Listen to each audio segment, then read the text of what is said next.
ఆయన దుబాయ్ ఉండే birthday celebration week కింద పాస్పోర్ట్ తిప్పిర్రు. అరే దోస్తులేంబడి రాజులేంబడి యాక్టర్లేంబడి అందరు దుబాయ్లో ఉండే. ఇప్పుడు వచ్చి నేను దుబాయ్లోకి ఇప్పుడు వచ్చి నేను బర్త్డే సెలబ్రేట్ చేసుకుంటలే, నేను స్టూడెంట్స్ కోసం నేను ప్రొటెక్ట్ చేసుకుంటా. ఇవన్నీ ఎందుకు యాక్టింగ్?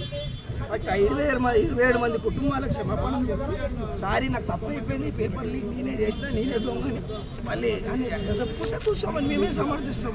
అయితే 70,000 జాబ్స్ వచ్చినాయని కూడా మొన్న రీసెంట్గా కాంగ్రెస్ ప్రభుత్వం అనౌన్స్ చేసింది. దాని తర్వాత తను ఎల్బీ స్టేడియంలో ఏదైతే సభ పెట్టారో సభలో కూడా 70,000 ఉద్యోగాలు నిజంగానే వస్తే రాజకీయ సన్యాసం తీసుకుంటానంట. దానికి ఆయన సన్యాసి కాదని రోమియో, ఆయన సన్యాసి అయిందమ్మా.